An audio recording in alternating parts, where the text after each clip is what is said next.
Queridos, eu quero convidar a todos a abrirem suas Bíblias na segunda carta de Paulo aos Coríntios, especificamente no capítulo 3. Segundo aos Coríntios, capítulo 3, vamos ler os versículos 12, 13, 14 e 15 e 16. Tá ok?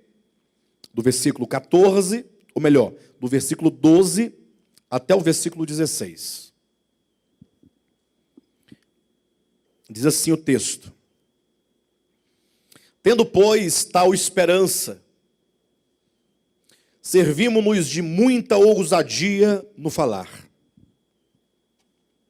E não somos como Moisés, que punha véu sobre a face, para que os filhos de Israel não atentassem na terminação do que se desvanecia.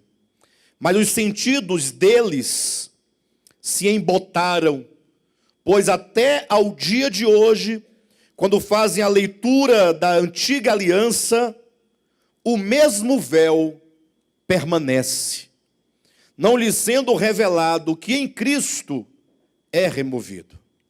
Mas até hoje, quando é lido Moisés, o véu está posto sobre o coração deles. Quando, porém, algum deles se converte ao Senhor, o véu lhe é retirado, ou o véu lhe é tirado.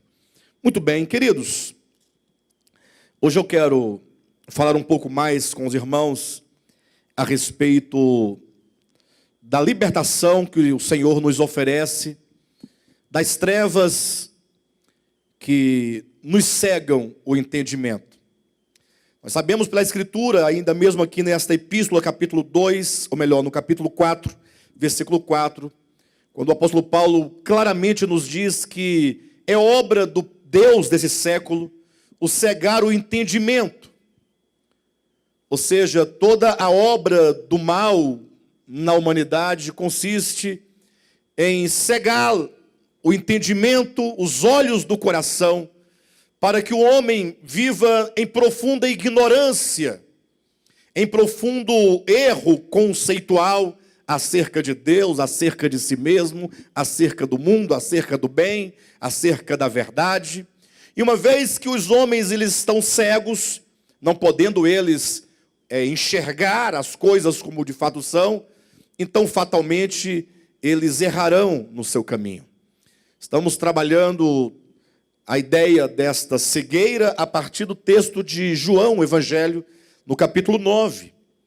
E hoje eu quero avançar um pouco mais falando acerca da cegueira que a religião traz sobre o homem. Semana passada eu falei sobre a cegueira da incredulidade. Hoje eu quero avançar um pouco mais falando acerca da cegueira da religião. E quando se fala da cegueira da religião, o que parece uma contradição, mas não é, é uma afirmação legítima, porque supostamente a religião, ela pretende trazer luz às pessoas. Quando se fala de religião, a ideia que nos vem imediatamente é de algo bom, de uma coisa boa, de algo que visa nos esclarecer a verdade, nos iluminar o caminho para nos levar de volta a Deus.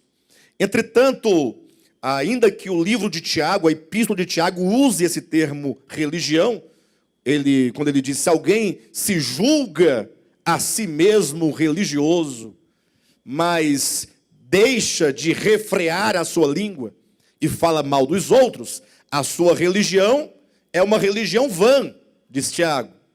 E ele diz em seguida que a verdadeira religião consiste em socorrer os pobres e as viúvas e os órfãos em suas necessidades. Então, ainda que o livro de Tiago traga essa expressão religião com essa conotação bastante positiva, né? O fato é que o que nós temos visto na história, e a Escritura nos mostra claramente também isso, é que a religião é um meio que o homem dele se utiliza. É algo que o homem fabrica com o fim de procurar estabelecer os seus próprios caminhos para retornar a Deus. Como se porventura o homem pudesse, por meios próprios, construir com suas mãos um caminho para que por meio deste caminho ele possa voltar a Deus. E nós sabemos que é impossível que qualquer caminho, por melhor que ele seja construído pelo homem, não pode levá-lo de volta a Deus, porque o caminho é uma pessoa, é o próprio Cristo. Ele diz: eu sou o caminho, a verdade e a vida. Então, esse termo religião acabou recebendo uma conotação negativa do ponto de vista da verdade de Deus revelada, porque se apresenta como um mecanismo meramente humano. E é por isso que nessa tentativa meramente humana os homens acabam sendo enganados e crescem naquele engano, e portanto a religião, ao invés de iluminar de fato o coração do homem em relação a Deus, acaba obscurecendo-lhe o entendimento para que o homem não compreenda as coisas referentes a Deus. Eu sei que até este momento você possa estar pensando que esse meu conceito é um tanto equivocado. Talvez você diga no seu coração: não, eu não compreendo dessa maneira. Para mim, a religião é um meio de iluminar as pessoas, de fazê-las compreender a verdade. Mas, para tanto, permita-me apresentar para vocês alguns exemplos que vão nos ajudar a compreender como que a religião, de fato, ela cega o homem, ela cega a humanidade e, portanto, a impede de prosseguir e de caminhar em direção a Deus e de ser, inclusive, ter uma experiência de salvação da parte de Deus. Quando falamos de religião, logo nós nos lembramos que, de acordo com a Bíblia Sagrada, a melhor das religiões possíveis que já surgiu sobre a terra seria o judaísmo, né? O que é o judaísmo, de fato e de verdade? Ora, na verdade, Deus não fundou nenhuma religião chamada judaísmo. O que ocorre, pelo que a Bíblia nos ensina, é que Deus chamou a um homem chamado Abraão para que ele pudesse servi-lo. Deus prometeu que de Abraão Deus faria uma nação, e essa nação seria então um reino de sacerdotes. Olha a ideia de Deus: fazer dos filhos de Abraão, Isaque e Jacó, primeiramente um reino, primeiramente torná-los o reino de Deus, fazer com que eles tivessem uma compreensão clara acerca de Deus, acerca do seu reino, acerca da sua vontade, e que esse povo então pudesse experimentar na sua existência temporal esse reino de Deus, para que eles fossem sobre a terra uma expressão viva do reino de Deus. E quando diz que eles seriam um reino de sacerdotes, implica que eles, sendo este reino, agora levaria, enquanto sacerdotes, este reino a todas as nações da terra. Por isso que o próprio Deus disse a Abraão: em ti serão abençoadas todas as famílias da terra. Então, essa era a intenção de Deus. Lógico, eu falo intenção de Deus, falando de um ponto de vista meramente humano, na minha perspectiva humana, olhando para o eixo histórico, como as coisas aconteceram. Mas o fato é que Deus não instaurou, não fundou nenhuma religião.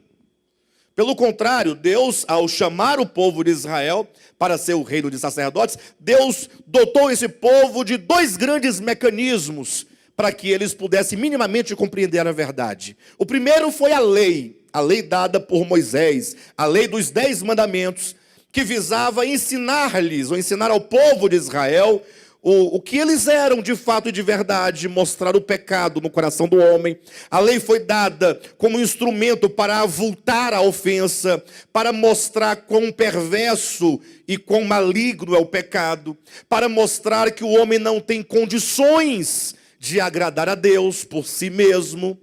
E então, uma vez que o homem fosse reprovado por meio da lei, porque a lei haveria de expor o coração do homem e mostrar a sua incapacidade de ser bom, santo e justo, como é a lei de Deus, aí então entra o outro mecanismo, que seria o templo, com as ofertas, onde ali se ensinava de maneira pedagógica a obra de redenção.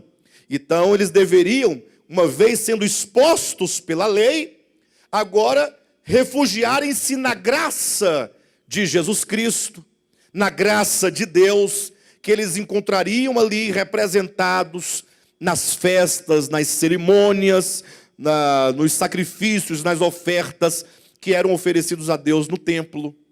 Então Deus dotou o povo de Israel desses dois mecanismos, um de condenação e outro de salvação. Um para mostrar, o homem está por si mesmo condenado, porque ele é incapaz de ser justo quando a lei lhe exige justiça. O homem é incapaz de ser bom quando a lei lhe exige bondade. O homem é incapaz de ser santo quando a lei lhe exige santidade. Vendo-se o homem, então, debaixo da condenação da lei, deveria ele refugiar-se ali no templo, confiando no amor, na graça e na misericórdia de Deus, que tão claramente, tão abundantemente se ensinava diariamente naquele templo, no templo em Jerusalém.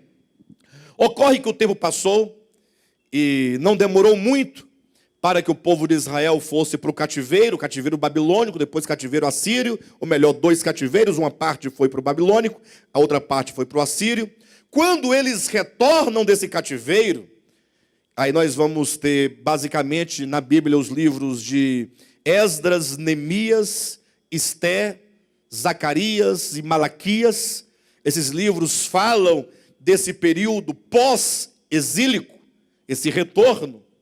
E ainda temos 400 anos, que constitui o período intertestamentário entre Malaquias e Mateus, que foi dentro desse período, sobretudo esses 400 anos, em que o povo de Israel chegou no fundo do poço da sua apostasia, do seu erro.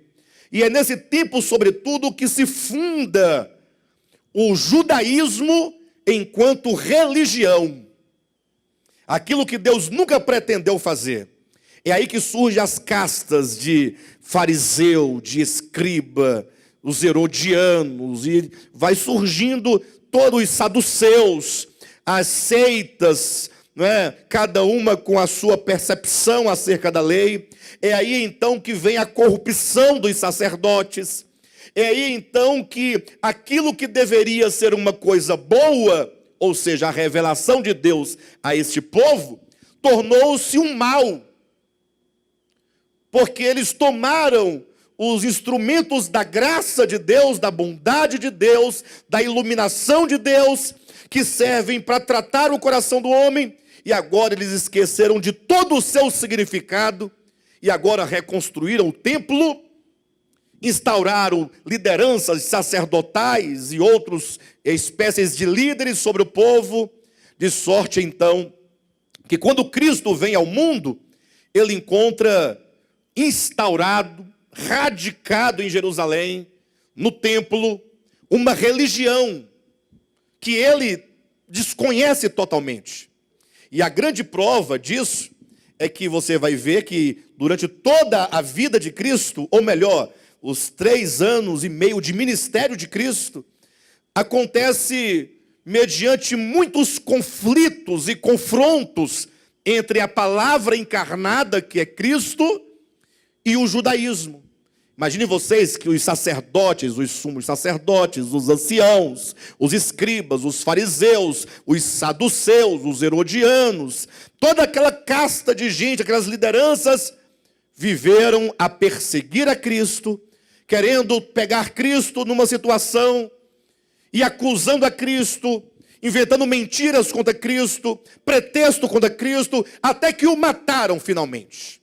Então imagine você que se a religião que estava fundamentada no lastro da lei e dos profetas, se a religião que reivindicava para si a autoridade de Moisés, se a religião que se arrogava de possuir um templo cuja planta fora dada pelo próprio Deus, cujos ritos tinham sido estabelecidos pelo próprio Deus, em Levítico, as ofertas, os dias sagrados, até as indumentárias dos sacerdotes eram tipicamente bíblicas.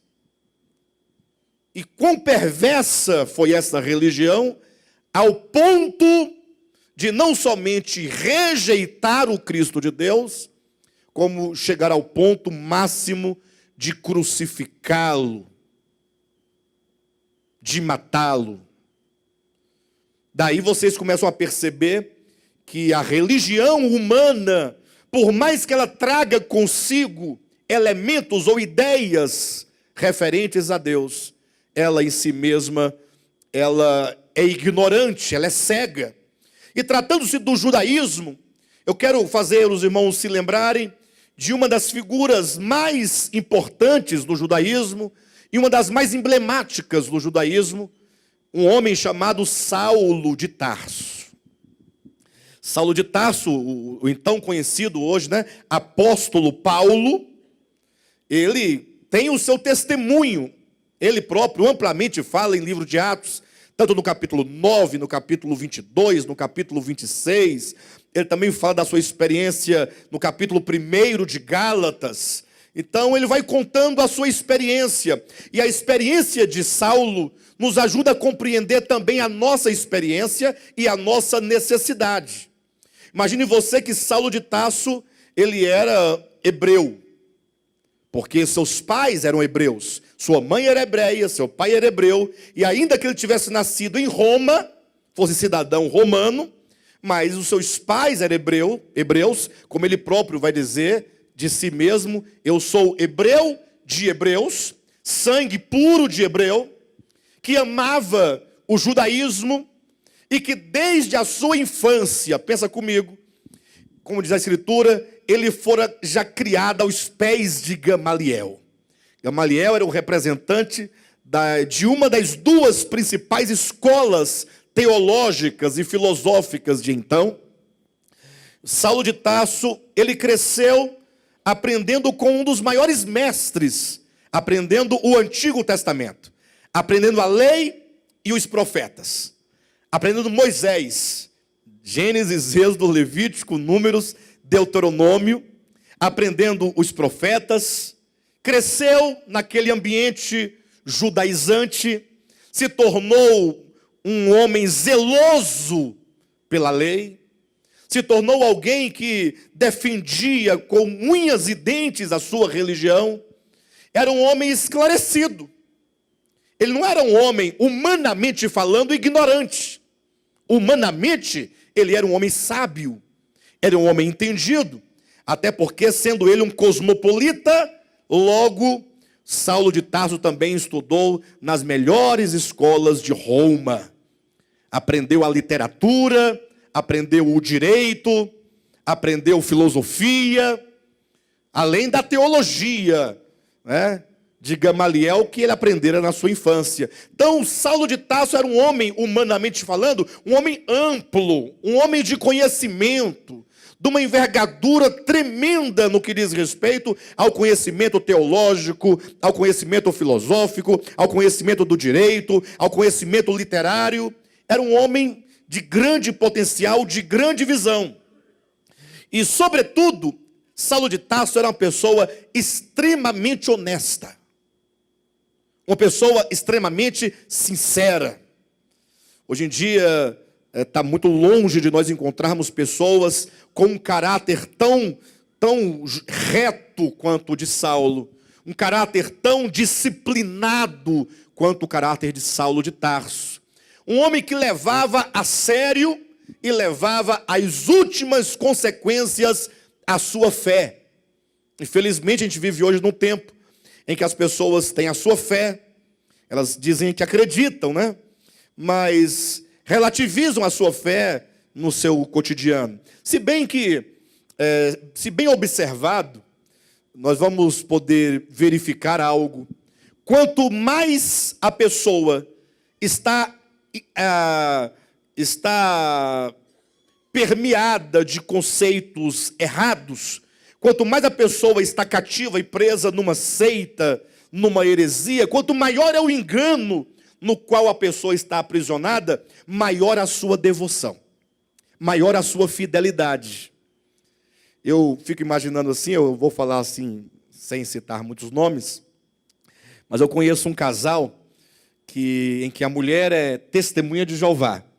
E o homem não é muito testemunho de Jeová, mas ele é adepto das ideias. Ele não é adepto da religião, por não ser um participante ainda, mas ele apoia extremamente as ideias dos TJs, né? E eu converso com essas pessoas constantemente, porque são pessoas próximas minhas, e só que eu não converso para pregar, porque ainda não é o momento de falar nada. Tem que esperar o momento certo, para você não perder a oportunidade de falar. Antigamente, se fosse há 10 anos, eu já tinha entrado de sola há muito tempo. Já tinha criado problema há muito tempo, mas hoje eu já estou cansado, estou velho. E, portanto, eu vou tranquilo, mais observo do que falo, e na hora certa falarei as palavras certas. Aí eu fico observando, sabe, com quanta devoção aquelas pessoas falam dos falsos ensinamentos, com tanto amor, com tanta fé. A pessoa perde qualquer coisa, mas não perde uma reunião do salão. Não, esse dia eu tenho meu compromisso, isso aqui, infelizmente. Não, vamos fazer tal coisa tal dia, não. Esse dia eu tenho meu compromisso, eu tenho meu congresso. Nesse dia não se faz nada. Não existe negociação. Não existe. E aí o outro falou assim, pois a fulana foi lá em São Paulo, lá tem uma cidade chamada Betel, se bem que não é cidade, ele falou cidade, mas ele quer dizer, deve ser um recanto, um lugar deles, né? Aqui eles chamam de Betel, é onde eles faz toda a produção gráfica dos materiais, Sentinela, Despertar, e esse material dos TJs, né? E aí ele contando como que ela havia chegado lá, falando como que eram as máquinas. E ele falava no entusiasmo. Olha, você tinha que ver como as máquinas trabalhavam. E eu fiquei olhando, não estou entendendo qual que é o entusiasmo. As máquinas trabalhando. Mas como diz respeito às máquinas que produzem as revistas, então aquilo para eles é muito sagrado, é muito bonito. Eles vêem beleza onde não tem. Olha para uma máquina e acha bonito. Porque existe uma ilusão, uma cegueira, porque tudo que eles veem e que dizem respeito aos TJs está ali cercado de uma áurea de santidade, de verdade, de divindade.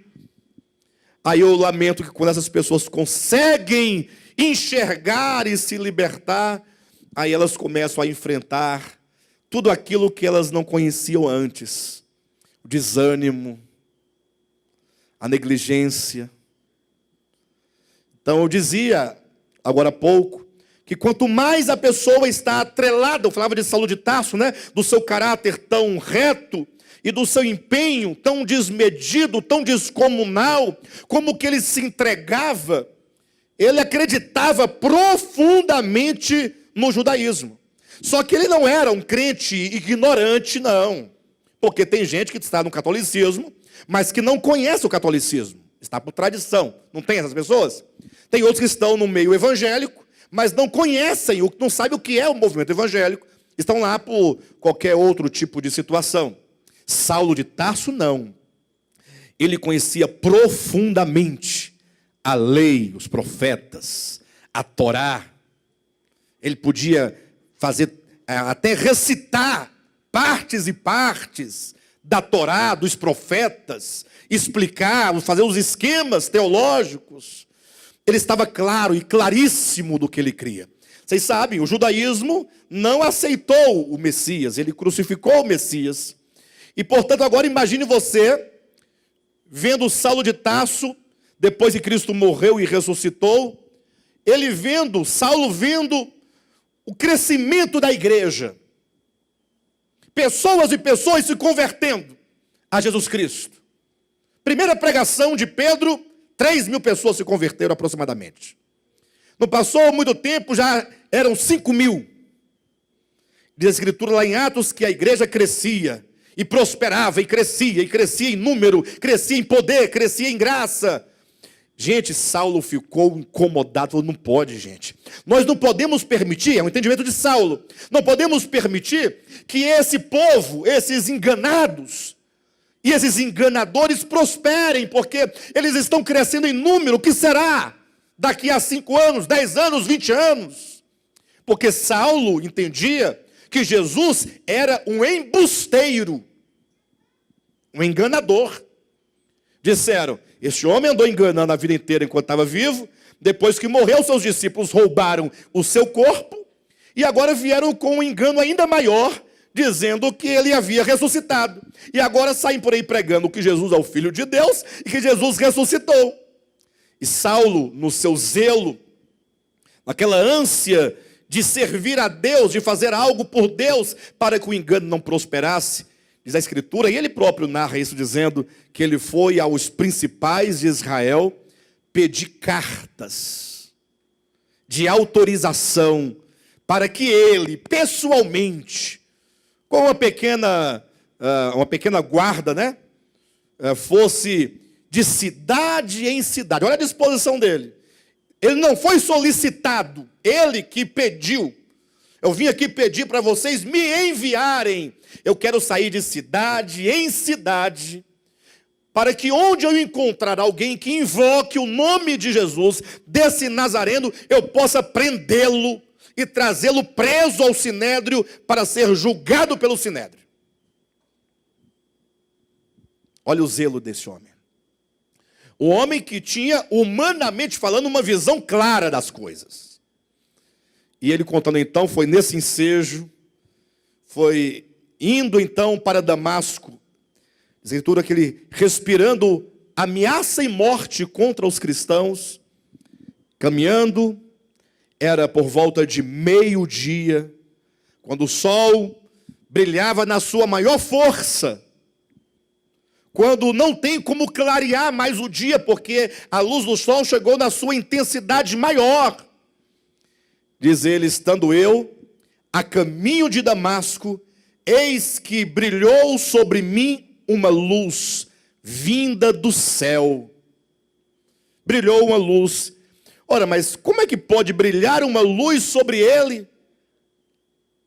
em plena rua ao meio-dia? Que luz é essa? Porque se você ligar uma lanterna ou uma luz mesmo potente lá ao meio-dia, ao ar livre, ela vai acender, mas não vai resplandecer, porque já existe a luz do sol ali presente.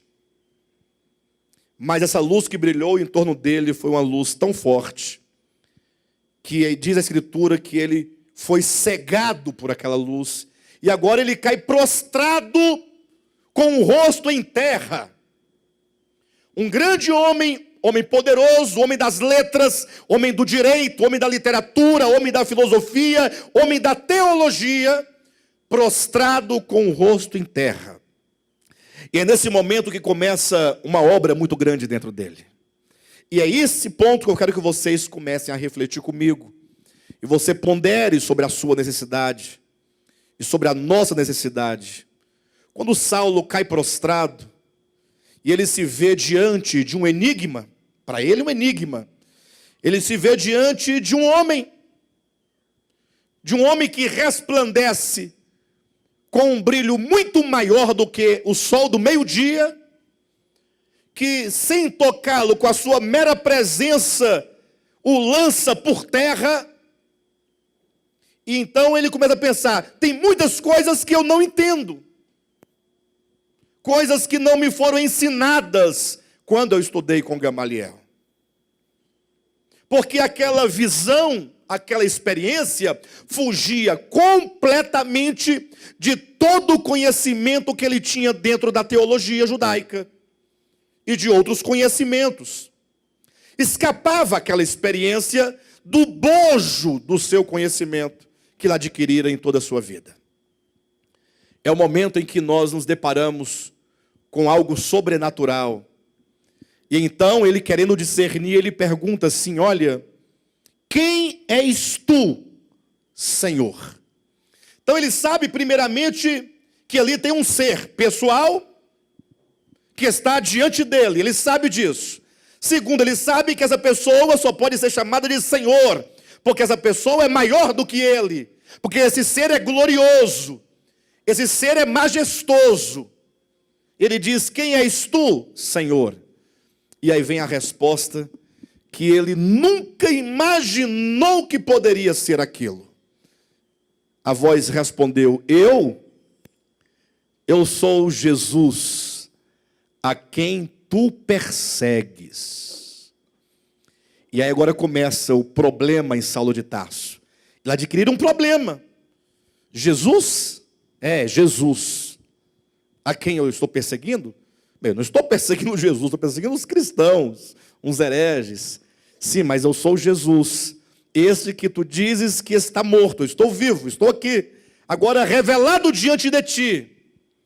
E agora Saulo se pergunta como ele vai agora explicar, porque até então ele não cria no Cristo ressuscitado. E por que ele não cria? Porque a sua teologia não comportava esse mistério. Não comportava esse mistério. Porque segundo ele entendia, no Antigo Testamento, como lhe foi ensinado, o Messias haveria de vir para libertar o povo de Israel do poder dos romanos, ou que fosse de outra nação, e tornar Israel uma grande potência sobre a terra, um reino sobre tantos reinos. E agora então, toda a sua teologia, todo o seu pensamento, toda a sua sistemática, tudo aquilo que ele construir ao longo dos tempos, agora simplesmente foi ao chão. Porque de que adianta? Se aquilo em que eu creio, no caso do apóstolo Paulo, de Saulo de Tarso, se tudo aquilo que eu acredito, que eu entendi, que eu formei, que eu defendi, que eu preguei, que eu ensinei, vai de encontro a essa verdade suprema, então tem alguma coisa errada. Foi aí então que ele compreendeu que ele estivera errado todo aquele tempo. Foi aí então que ele descobriu que a luz que ele tinha era trevas. Porque o conhecimento que ele tinha não correspondia à verdade de Deus. Foi aí então que, entrando ele em Damasco, depois de 3 dias, foi batizado e recuperou a sua visão. E ele próprio vai dizer lá em Gálatas capítulo 2, ou Gálatas capítulo 1, ele vai dizer que ele então, saindo dali, foi para as regiões do deserto da Arábia, onde por 2 anos ele agora foi rever os seus conceitos. Ele foi reconsiderar, foi fazer uma releitura de Gênesis, Êxodo, Levítico, Números, Deuteronômio, Josué, Juízes, Ruth. Onde foi que eu errei na minha leitura? Onde é que está o problema? Agora ele tinha que fazer toda uma releitura da lei e dos profetas para encontrar a resposta para o fato de que o Messias veio, o Messias morreu e o Messias foi ressuscitado. Ele está vivo. E foi durante esses 2 anos que Saulo de Tarso estudava as Escrituras, relia as Escrituras, agora procurava ver em cada página a Jesus Cristo, compreender, sabendo agora ele que o cerne das Escrituras é o próprio Cristo de Deus, porque agora ele sabia que a verdade é o próprio Cristo de Deus, e então precisava encontrar isso nas páginas do Antigo Testamento, e não bastasse isso, ele próprio vai testemunhar que nesse processo de 2 anos, muitas e muitas vezes, Cristo apareceu para ele, e Cristo o levava, ora para o 3º céu, e mostrava as coisas excelentes, e falava de coisas excelentes, revelando, ensinando. O discipulado de Saulo com Jesus foi um discipulado pessoal, não somente no contexto da terra, mas em arrebatamentos, ora sendo arrebatado ao paraíso, ao Hades. Em suma, ele diz que ele ouviu nesses arrebatamentos palavras inefáveis, que ao homem não é lícito referir. Palavras que a linguagem humana não é capaz de expressar. Coisas que ele viu, que ele percebeu, que ele compreendeu, mas que agora simplesmente ele estava impedido de comunicar isso aos homens. Primeiramente, porque ele tinha que comunicar somente aquilo que deveria ser comunicado, e por outro lado, porque não havia linguagem para expressar tudo o que ele havia compreendido. De tão grandes eram as revelações, que Deus precisou colocar um espinho na carne de Paulo. Sabe para quê? Olha, se deixar você com toda essa visão, com toda essa clareza, com todo esse entendimento, com toda essa revelação, as multidões vão te seguir, vão te abraçar, vão te rasgar, você vai ser idolatrado, e você vai se orgulhar, e você vai ficar muito cheio de si, e o ministério vai ser impedido. Então, vou colocar um espinhozinho na carne. Mas o que vai ser esse espinhozinho, Senhor? Não, é um mensageiro da parte de Satanás, que vai à sua frente. Onde você for, ele vai à sua frente. Se você for pregar do outro lado do mar, ele vai à sua frente para preparar um temporal e fazer naufragar o seu barco, e você ficar 3 dias e 3 noites na voragem do mar, ali agarrado, aprendendo a depender de mim. E quando você conseguir sair desse mar, que você entrar na cidade, que você vai pensar que vai fazer sucesso, aí eles te prendem e te açoitam, e você sai de lá açoitado, dentro de um baú, escondido. Aí quando você chegar em Corinto, você vai pregar, e você vai estabelecer uma das maiores igrejas da Grécia. Mas quando a igreja estiver bem grande, que você pensar, conseguir, a igreja vai te desprezar, e vai abraçar falsos apóstolos. Tudo isso obra do anjo, do mensageiro que ia à frente, para que ele não tivesse sucesso humano em tudo quanto ele fazia. Fome, nudez, frio, perseguição, fustigado com varas, era o espinho na carne. Ele não tinha nenhum sucesso humano. Para vocês terem uma ideia, no final da sua vida, ele próprio vai declarar, dizendo: olha, Timóteo, quando você vier, traga meus livros, traga meu pergaminho, traga minha capa, e traz também Marcos para ficar comigo aqui, porque, vou te falar a verdade, todos me abandonaram, inclusive os meus cooperadores também. Aí ele passa a citar nomes: Demas amou o presente século, o fulano foi para tal lugar, eu estou sozinho. Como que um homem daquela magnitude morre sozinho?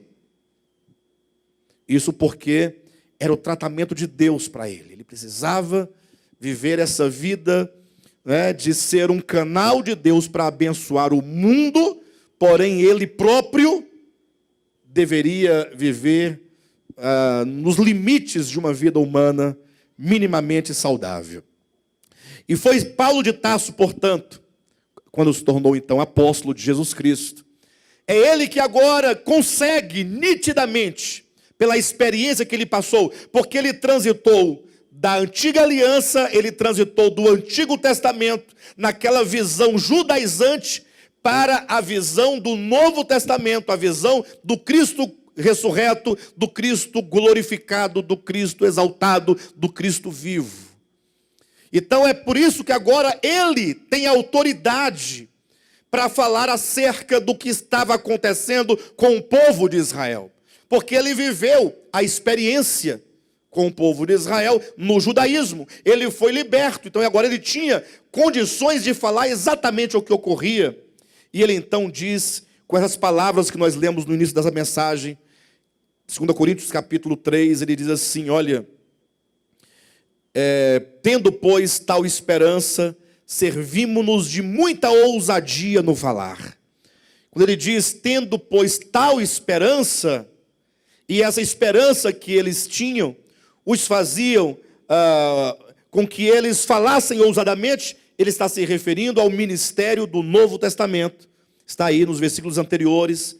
Você pode ler a partir do versículo 1 até o 11, ele falando sobre a nova aliança, sobre o Novo Testamento, sobre a pessoa de Cristo, que é o Novo Testamento, que é a nova aliança, é o seu sangue derramado no Calvário, que justifica o homem, que perdoa os pecados do homem e que, sobretudo, lhe concede o espírito de vida, para que esse espírito de vida possa cabalmente salvá-lo e libertá-lo de todo o pecado.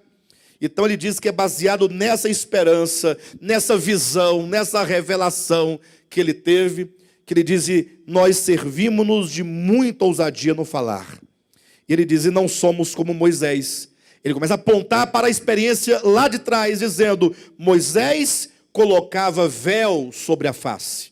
E aqui ele faz referência, amados, a quando Moisés subia ao monte para falar com Deus, quando ele descia, o seu rosto estava resplandecendo. Tinha uma glória, tinha um brilho. Então imagina só Moisés descendo lá do monte, com o rosto, parecia parecia um... Como é que elas usam bem forte? Como é que é, Gil? Um holofote. Parecia um holofote. Então o povo: gente, Moisés, o que está acontecendo contigo? Mas o que foi? Seu rosto está brilhando. Ele: nada. Estava ali com Jeová, conversando com ele. A gente conversa assim, tipo, tete a tete, face a face. Então nada, é só uma coisinha mesmo, uma coisinha que fica com a gente, né? Coisas mesmo assim de Moisés e Deus, coisa nossa, tá?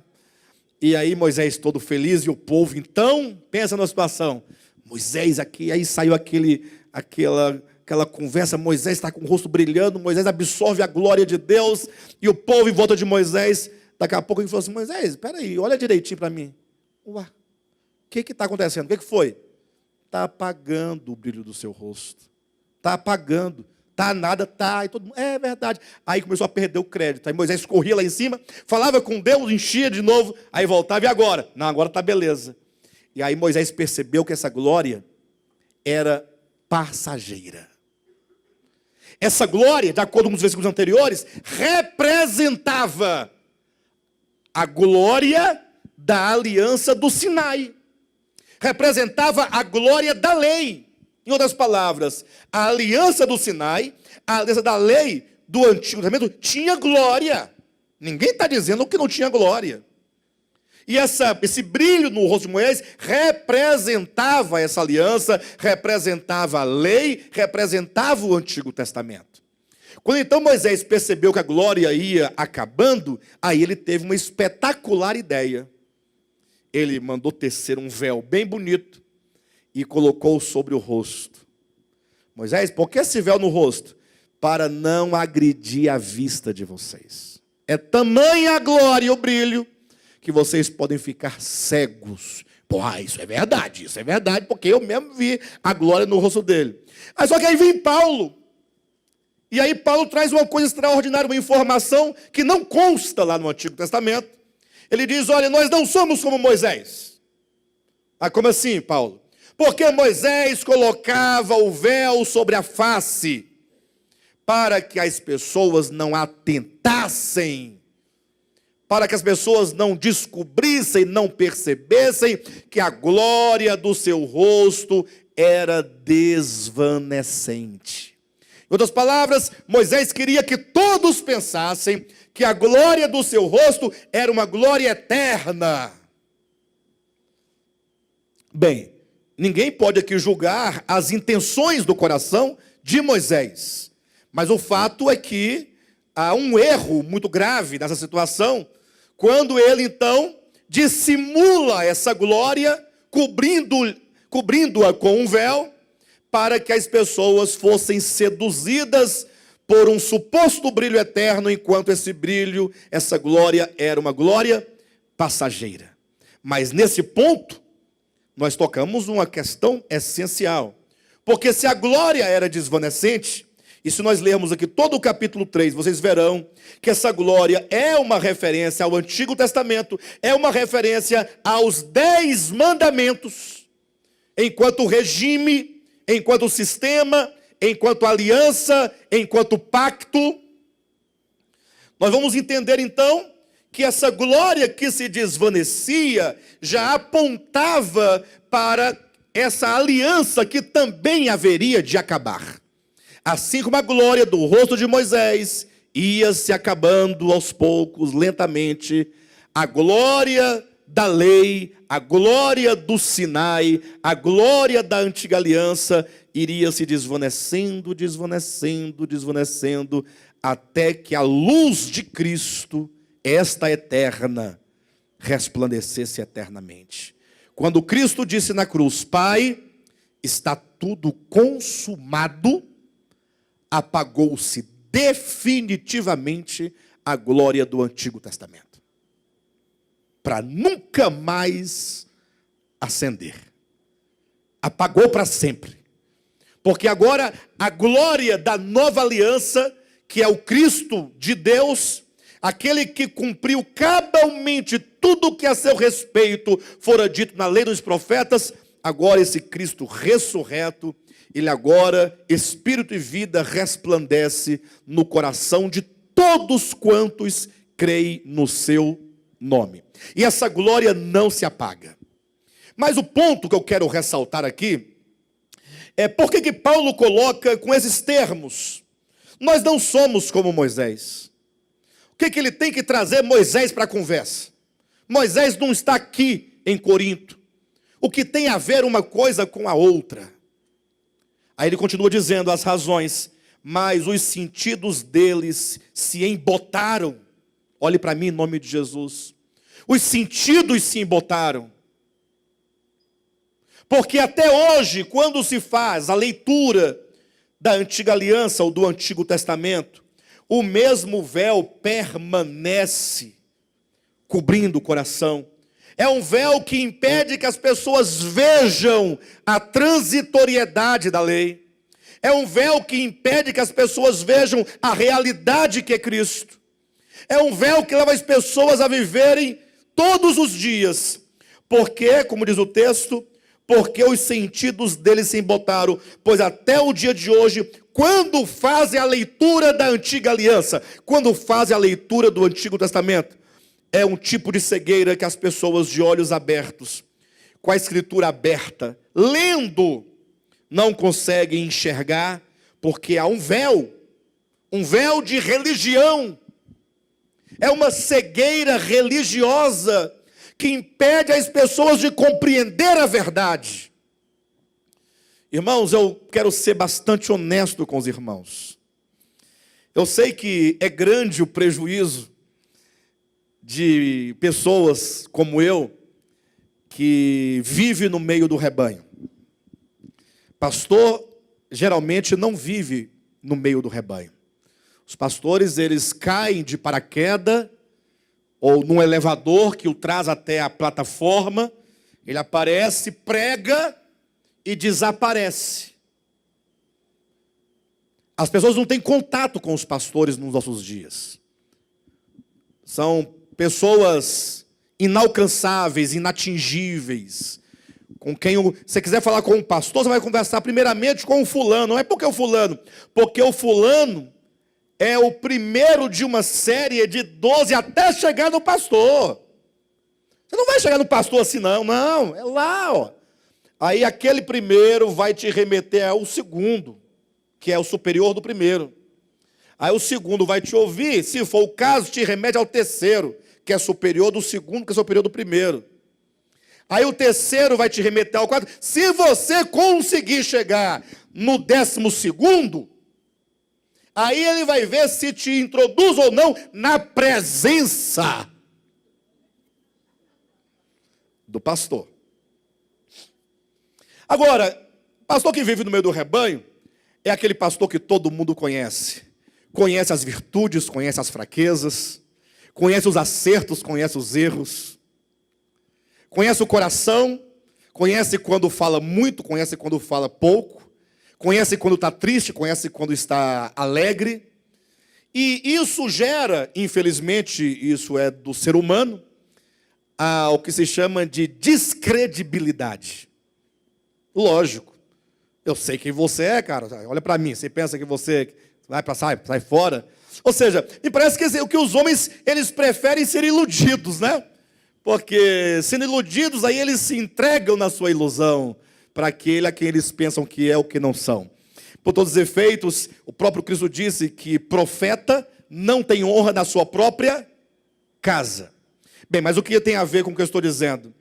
É que esse véu da religião não permite que se enxergue a realidade da verdade. Voltando para esse ponto, queridos, o que Deus nos tem mostrado nesses últimos dias, o que Deus tem falado, tem mostrado na sua palavra, nesses últimos 2 anos, eu vou ser honesto com vocês, é de espantar. Eu sei que aqui talvez 70% desse ministério presente não sabe do que eu estou dizendo, porque tem ouvido algumas coisas, mas por não acompanhar o ministério, acompanhar a evolução do entendimento do que está sendo dito, por a falta de acompanhar de perto, pode não entender, mas sobre o que está sendo dito? Você imagine sobre o reino de Deus. O que Deus tem nos mostrado sobre o reino de Deus? O que Ele tem nos mostrado acerca do pecado, da queda, da redenção, da salvação orgânica? Pastor, mas isso tudo você fala desde o início. É verdade que nós falamos desde o início, mas a questão é que a verdade ela não nos chega pronta. Nem ontem e nem hoje está pronta. A verdade, essa figura eu uso há bastante tempo, há muitos anos.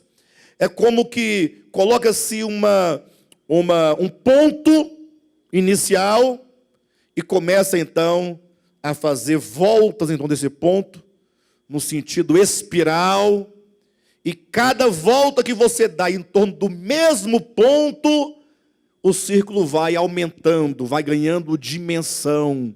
Então a verdade, ela chega a nós como um ponto.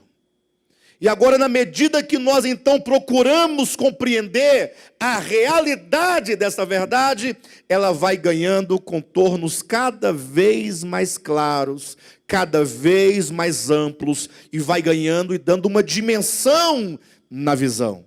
Isso porque, de acordo com a própria natureza humana, que é a natureza evolutiva, que ela está sujeita à evolução, toda visão acerca da verdade chega ao homem envolvida com muitos invólucros, com muitos símbolos.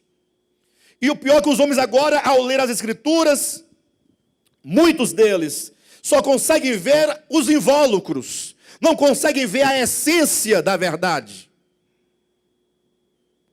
Então está lá o homem já no século 21, imagine você, com 50 anos de convertido e que lê a Bíblia, já fez curso até de PhD em divindade, e ainda está até hoje falando que todo o problema da humanidade foi que o homem comeu do fruto de uma árvore lá no jardim do Éden.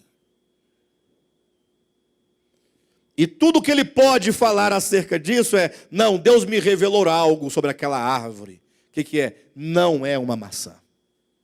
Isso me foi revelado. E qual é o fruto então se não é maçã? E esses dias eu ouvi um homem grande, dizendo que certamente não é maçã. E que deve ser muito provavelmente uma... Agora eu não me recordo exatamente o nome da fruta, mas ele falou o nome da fruta lá.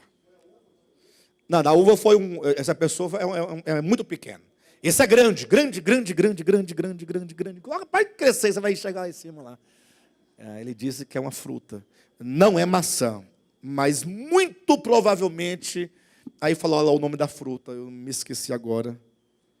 Não me recordo exatamente. Mas, de todo jeito, acabou sendo uma fruta. Né? Mas, com a Bíblia aberta, lendo, nós somos impedidos por uma cegueira religiosa, uma tradição religiosa de contemplar todas as coisas espirituais na sua verdadeira natureza espiritual. Irmãos, tudo está na ordem do espiritual. Infelizmente, nós ainda vivemos e olhamos e julgamos por meio das coisas. Estamos preocupados ainda com muitas coisas. Imagine só o irmão Rodrigo, que cantou aqui essa noite aqui, a última canção. Vocês viram o cabelo dele? Quem viu o cabelo dele? Misericórdia. Cadê o Rodrigo? Está lá o irmão Rodrigo. Rodrigo, se você chegasse aqui há 12 anos, 15 anos, você não cantava nunca com esse cabelo aqui. Nem você, nem o Estima com aquele cabelo dele. Quem mais? Nem o Alan com aquele brinquinho dele. E aquela blusinha lá de Eduardo Costa. Não cantava. Só quer ser o Eduardo Costa. Não cantava, não tinha jeito. Né? E nem o pastor Alexandre usando pulseira, a Roserene usando aquelas coisas dela lá também. Desse jeito.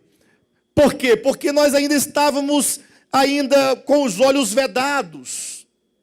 Então, imagine você que em razão dessa cegueira, as pessoas acabam ficando presas em sistemas que lá em João capítulo 9, capítulo 10, agora reconectando todo esse assunto ao texto principal de origem dessa mensagem, ou dessas mensagens, está lá quando aquele cego foi curado por Cristo e seus olhos se abriram.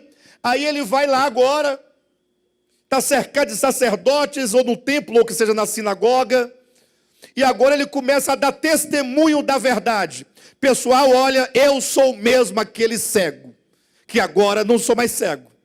Mas é verdade? Eu sou eu mesmo. Chamaram os pais do cego. E os pais falaram, é verdade, é o menino mesmo. Mas ele nasceu cego. Mas vocês sabem, vocês conhecem ele. É verdade. Mas quem foi que curou ele? E aí começou um problema. Começou toda uma discussão. Eu sei que por fim, por não querer e aceitar que Cristo era o Filho de Deus de fato, por ter curado aquele homem dia de sábado, diz a Escritura que aquele homem foi expulso. Expulso do templo, ou expulso da sinagoga, ou expulso do meio religioso. E eu costumo dizer que a melhor coisa que aconteceu àquele homem curado foi ele ter sido expulso. Porque templos, na perspectiva do texto lá de João capítulo 9, não é lugar para quem enxerga. Porque religião não é lugar para quem enxerga. Porque Cristo vai se encontrar com esse homem curado e vai dizer assim, você sabia que a religião judaica é um aprisco? É um chiqueirinho? É um curralzinho, onde as ovelhas minhas se encontram.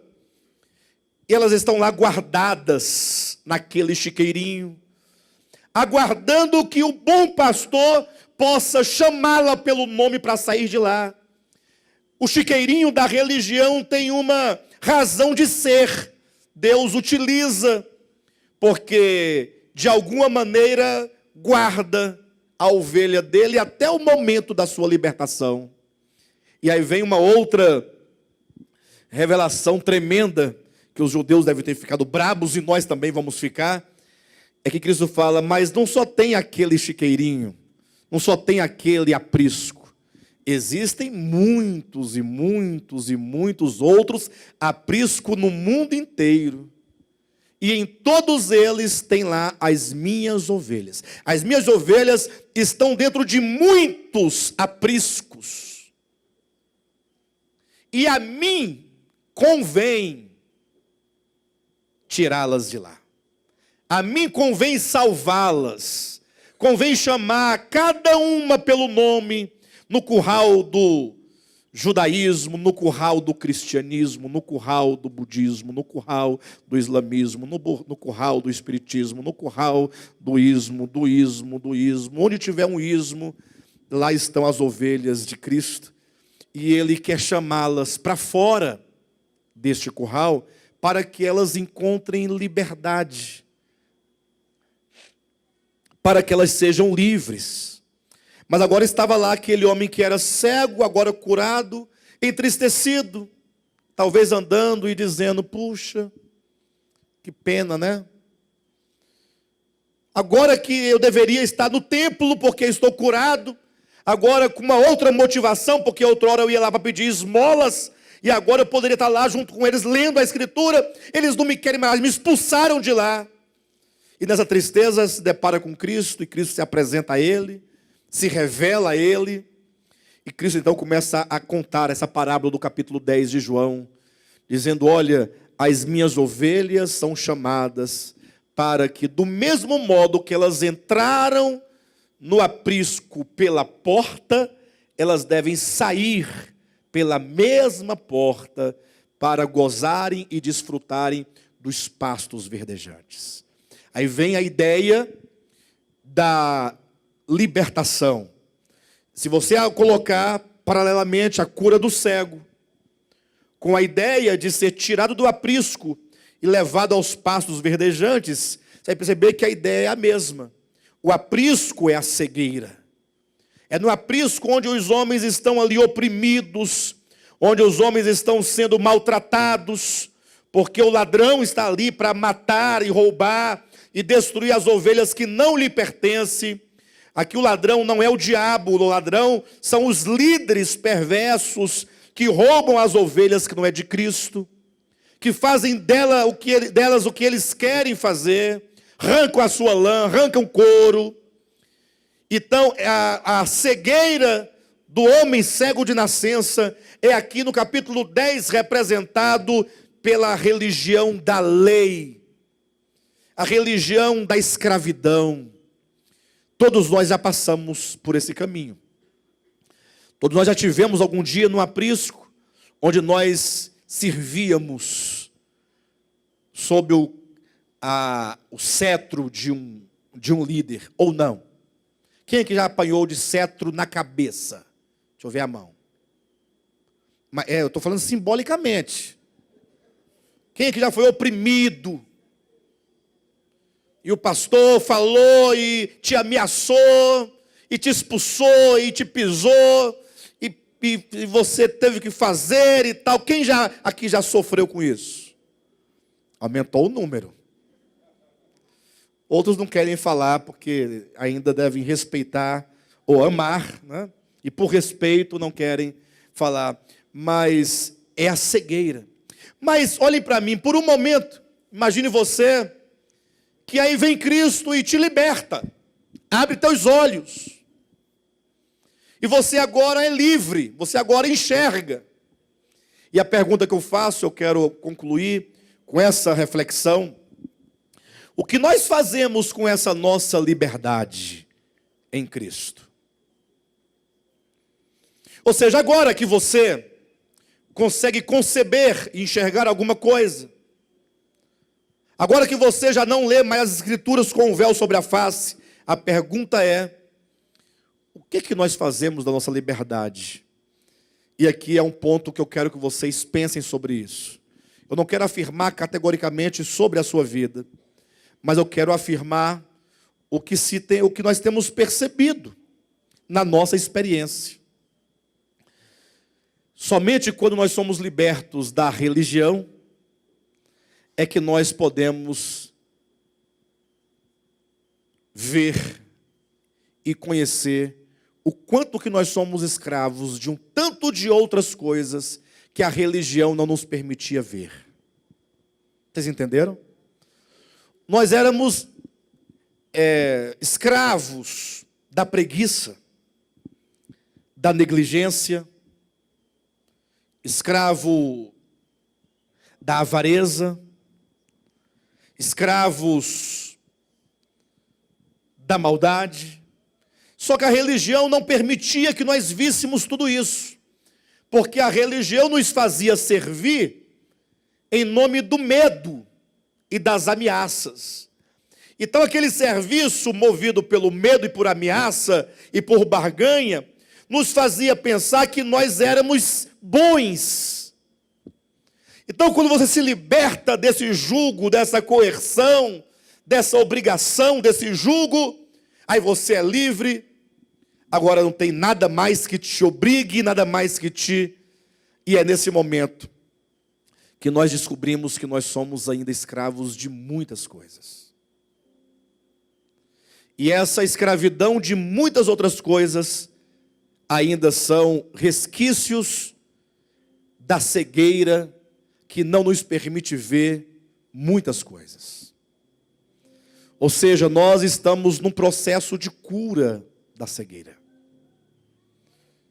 E nós precisamos, portanto, orar, precisamos refletir, precisamos clamar: Senhor, neste caminho no qual eu estou, eu quero experimentar cada vez mais conversões.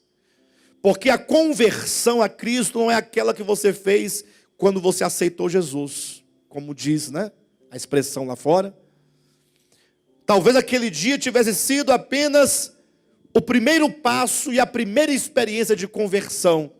Porque na nossa luta contra o pecado, contra as trevas, nós temos muitas e muitas conversões a Cristo a ser feita. Cada dia o coração se volta, deve se voltar para Deus. E aí Ele vai nos libertando, paulatinamente, pouco a pouco. E todos nós com o rosto desvendado, contemplando como por um espelho, somos transformados pelo Senhor de glória em glória. E nós precisamos persistir nisso. Não olhe para o seu irmão do lado e diga: mas ele não está sendo transformado, porque eu não estou vendo. Em nome de Jesus, todos nós não vamos permitir que os véus da dúvida, da incredulidade, da religião sejam colocados sobre o coração. Pelo contrário, vamos fazer o inverso. Vamos tirando os véus dia a dia. Hoje você consegue tirar um, tem mais uns 200, calma. Amanhã você consegue tirar outro. Porque a vida cristã é um processo. Então nós temos que nos dar a nós mesmos esta oportunidade.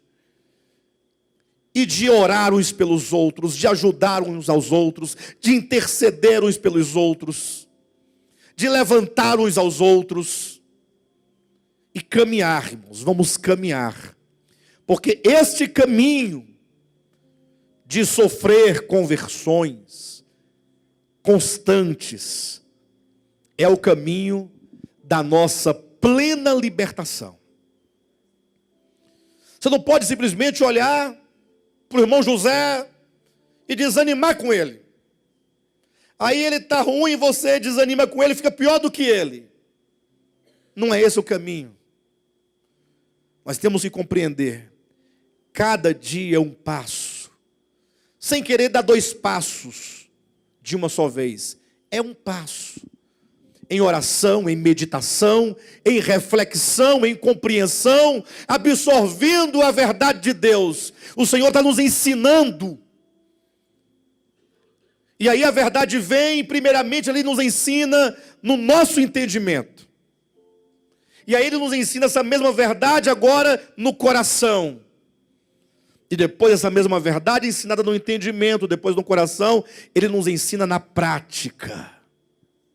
Ele cria diversas situações e te coloca naquela circunstância para que aquela verdade compreendida com entendimento, compreendida com o coração, seja experimentada em sua alma.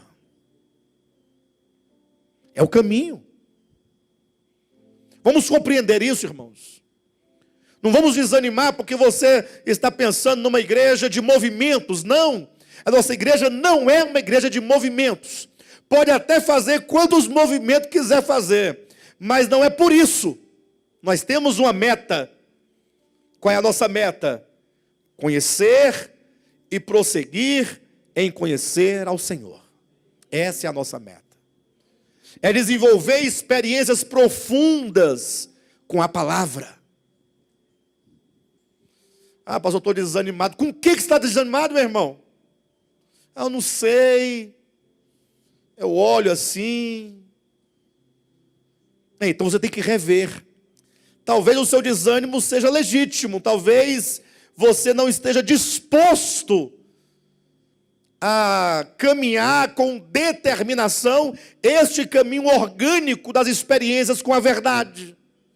Aí, nesse caso, o conselho que eu te dou de coração é que você abandone rapidamente o caminho que você não quer e procure então uma boa denominação que lhe ofereça tudo o que você de fato deseja. Não, sim, não é ironia. É porque nós temos que nos decidir e definir. Afinal, o que eu sou, o que eu quero. Eu, Alexandre, quero ter experiências profundas com a verdade de Deus. Preciso que a verdade alcance meu entendimento, alcance meu coração e me alcance no caminho, na trajetória, na experiência. É isso. Porque assim, se eu ficar nessa experiência, mente, coração, experiência, 50 anos, eu serei uma outra pessoa daqui a 50 anos. Para a glória de Deus. Teremos alcançado a nossa meta, o nosso objetivo. A nossa meta é aquela que Paulo diz, alcançar a Cristo. Não que eu o tenha já alcançado. Não alcancei. Mas uma coisa eu faço. Porque eu não alcancei e vou desanimar? Não. Esquecendo-me das coisas que para trás ficam, avanço para as que diante de mim estão. Avanço para as que diante de mim estão. Para que eu possa ser alcançado, ou para que eu possa conquistar o prêmio da soberana vocação em Cristo Jesus. E o que é esse prêmio da soberana vocação?